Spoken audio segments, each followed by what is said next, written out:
오늘 말씀은 시편 12편의 말씀입니다.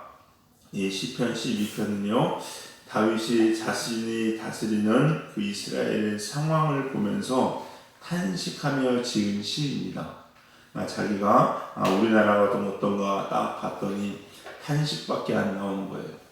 근데 다윗은요, 여러분 아시다시피 다윗 시대는 아주 강력한 국가였습니다. 비록 작은 나라였지만 주변국들이 두려워서 감히 다윗이 다스리는 이스라엘을 쳐들어올 생각조차 못했던 때입니다. 이 그야말로 우리가 볼 때는 참 괜찮은 때였어요. 근데 다윗은 이런 자기 나라의 상황을 보면서 지금 뭐라고 있냐? 탄식을 하고 있습니다. 근데 왜 그렇지 도대체? 이 정도 잘 나가면 잘하고 있는 거 아닌가? 라는 생각을 가질 법도 한데 다윗은 그렇지 않고 탄식을 하고 있다는 겁니다. 겉으로 보이는 것이 다 잘 된다고 여러분 다 잘 되고 있는 것이 아닙니다.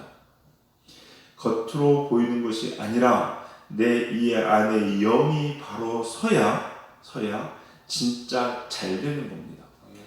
겉으로 드러나는 현상들은요, 안에서부터 있는 이 본질에 대한 결과입니다. 그러기에 겉으로 드러나는 것이 아무리 번질하고 잘되고 형통한다 할지라도 내 안에가 문제가 있으면 이 겉으로 드러나는 것이 잘되는 이런 현상들이 없어지고 망가지는 것은 시간 문제입니다. 반대로 겉으로는 참 안 되는 것 같고 초라한 것 같고 별 볼 일 없는 것 같지만 내 영혼이 바로 서기 시작하면 이 겉으로도 영혼이 잘 되는 것 같이 겉의 모든 일들이 형통할 수 있는 것은 또한 시간 문제입니다. 반드시 그렇게 되어 있습니다. 그래서 겉이 중요한 것이 아니라 속이 중요합니다. 개인적인 소견일 수 있을지 모르겠지만 한국은 지금 너무나도 풍요롭습니다. 굶어 죽는 사람 없습니다. 사회보장 제도도 이 정도면 아주 훌륭합니다. 장로님하고 차 타고 가끔 얘기하면서 노인들에 대해서 복지들 막 나눠주고 베풀어주고 보면은요, 이거 대단합니다. 이 정도면은요, 진짜로 옛날에 비하면 진짜 정말 할아버지입니다. 대단한 겁니다.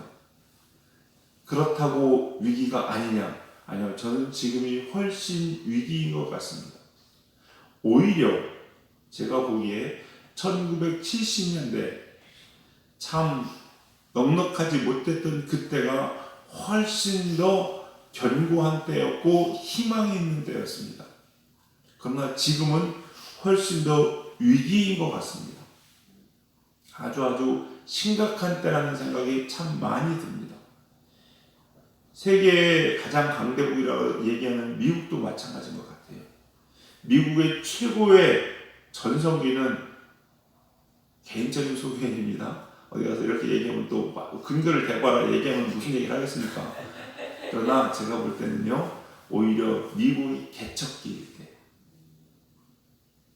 정말로 집도 안 세우고 학교도 안 세우고 교회부터 세우면서 하나님 살려주세요라고 매달렸던 그 개척기 때가 미국의 최고의 부흥기가 아닌가라는 생각을 합니다. 오히려 지금은 위기라는 생각이 드는 거죠. 아마 다윗도 이것을 보았던 것 같습니다.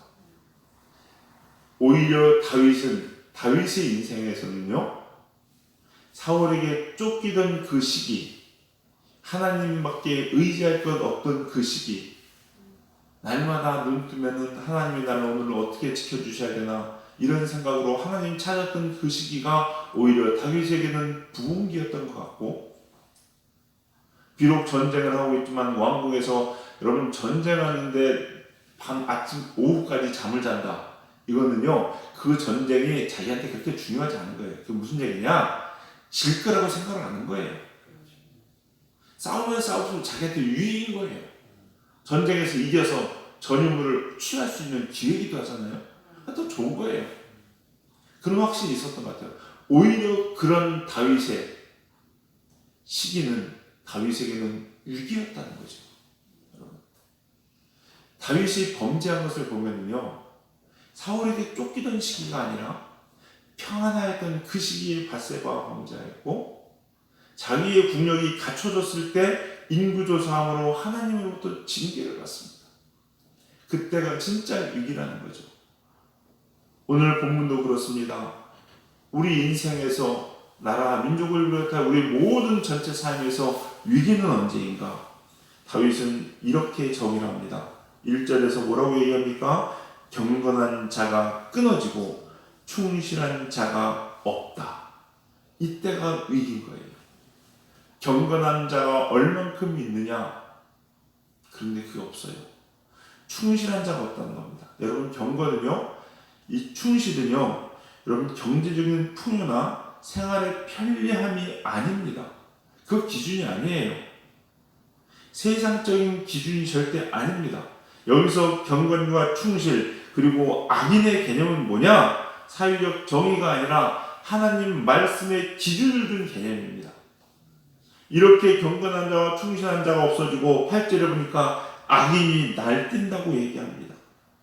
악인이 날뛰는다. 이때가 위기예요, 여러분. 위기.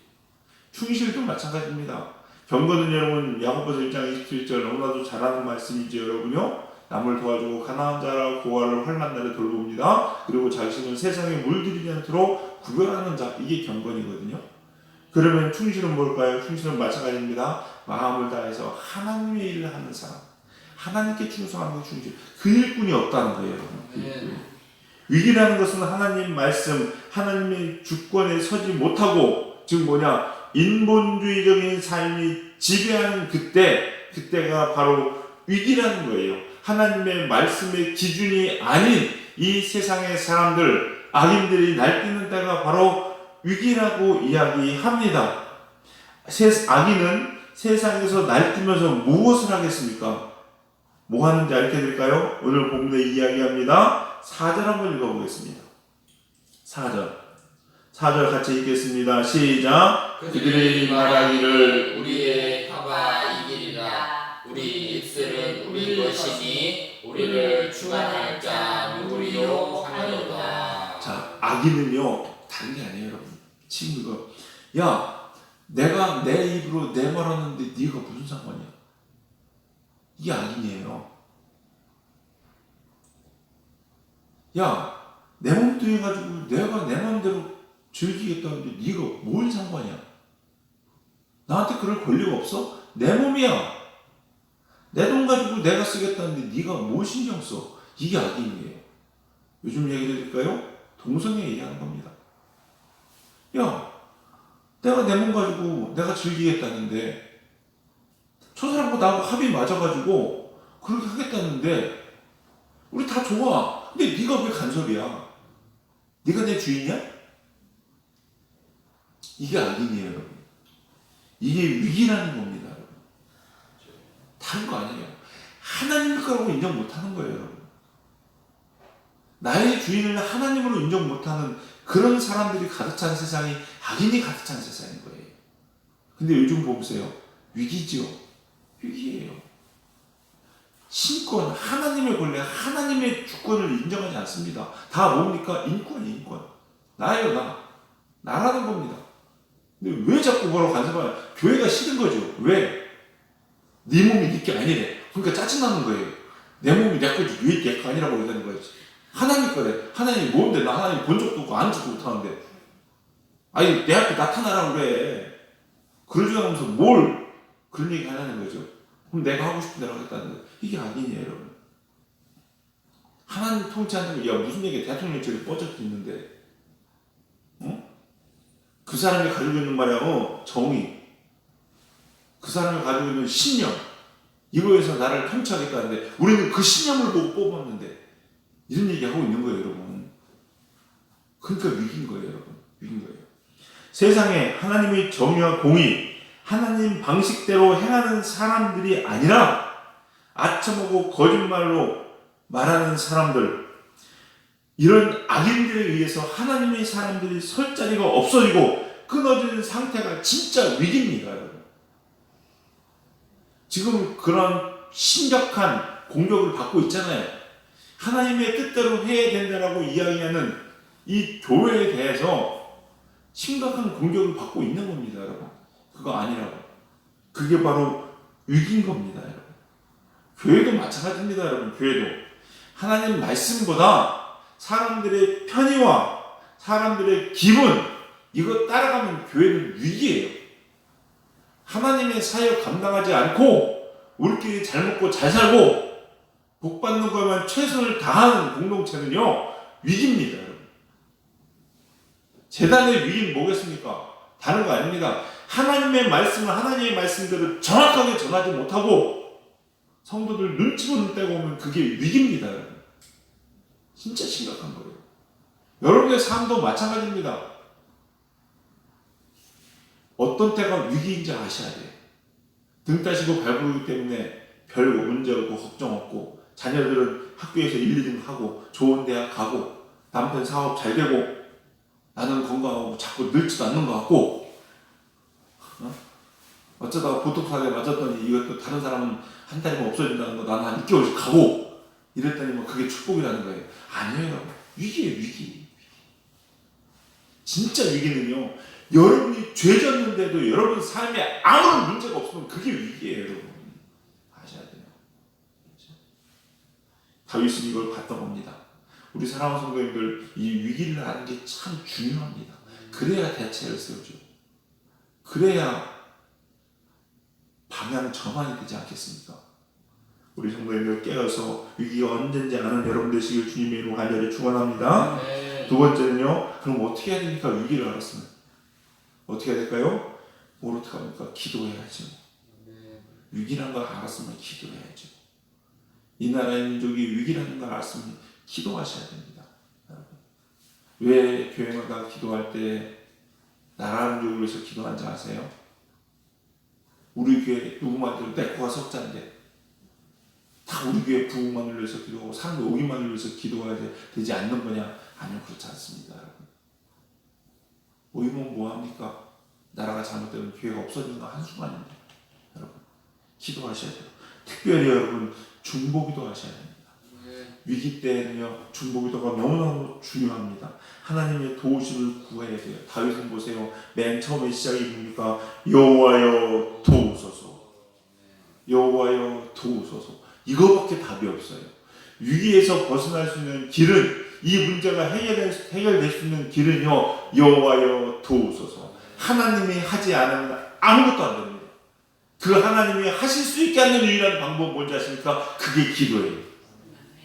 그래서 기도 안 하는 거예요.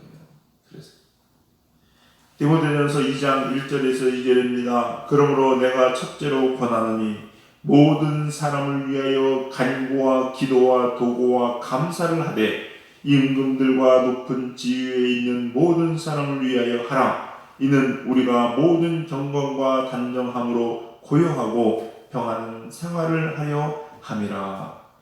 우리 사랑하는 성도님들, 중보기도 할 수 있는 여러분 되시기 바랍니다. 중보기도 하면 뭐가 된대요? 목사님 맥과 성도들한테 지금 내 남기도하게 생겼습니까? 남기도 하시기 바랍니다. 어떤 축복이 있느냐? 5절에서 7절 말씀을 쭉 보면요, 우리 거기 한번 읽어볼까요? 7절 읽겠습니다. 7절 같이 읽겠습니다. 시작. 여호와여 그들을 지키사 이 세대로부터 영원까지 보존하시리이다. 아멘. 여러분, 중보기도 하면은요, 결국은 그 축복을 누가 받는지 아십니까? 내가 받습니다. 아멘. 내기도 안 해도 그 축복 내가 받아요. 중보기도 할 때는요, 최선을 다해서 해주세요. 저는 항상 중보기도 할 때 뭐 그런 걸 바라는 건 아니지만 이런 마음, 이거 성경에 나왔잖아요. 뭐냐면요, 내가 그 사람에게 기도해 주는데 그 사람이 받을 만한 그릇이 되면은 받겠죠. 그리고 그 상급이 누가 그랬습니까? 내가 쌓이겠죠. 하나님 나라에서는요, 좋은 거예요. 근데 내가 기도했습니다. 근데 저 사람이 받을 만한 그릇이 아니야. 그럼 누구한테 온다고요? 나한테 와요. 그러니 이제 표현이 조금 너무 이렇게 납실한데 믿음으로 잘 받으시기 바랍니다. 그렇게 하라는 얘기가 아니에요.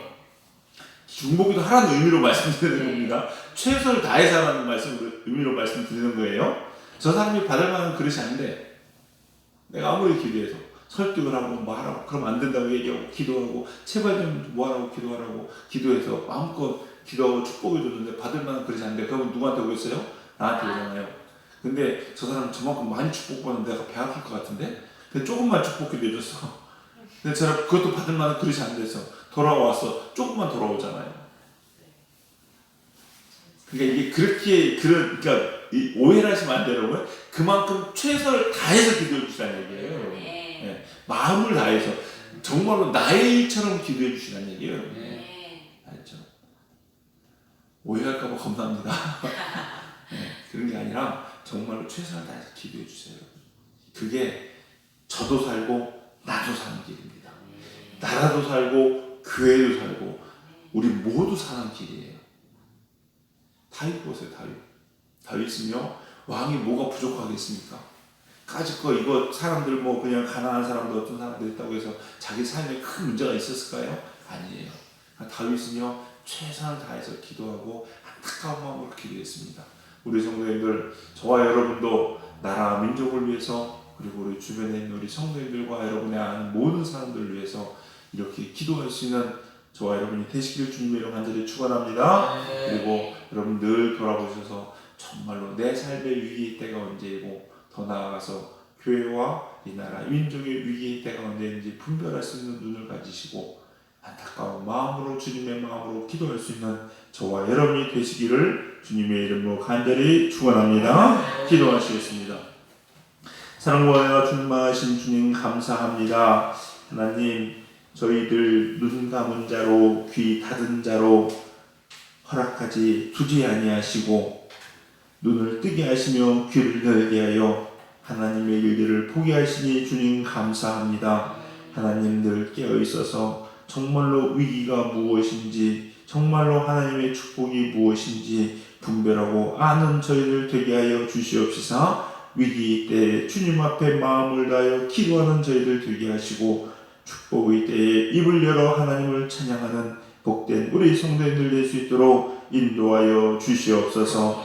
늘 주님 앞에 기도하기를 쉬지 않는 저희들 되게 하여 주시옵소서. 우리들의 입에는 기도의 소리들이 멈춰지지 아니하며 또 찬양의 소리들이 끊어지지 않는 복된 성도님들 될 수 있도록 축복하시고 인도하여 주시옵소서. 오늘 거룩한 성일입니다. 우리 사랑하는 모든 성도님들 다 주의 전에 나와 마음을 다하여 뜻을 다하여 신령과 진정으로 하나님을 예배하는 시간 되게 하시고 주님 주목하여 보시며 기뻐 받으시는 오늘 한 달 될 수 있도록 축복하시고 인도하여 주시옵소서. 모든 영광 주님께 올려드리며 예수님의 이름으로 기도드렸사옵나이다. 아멘.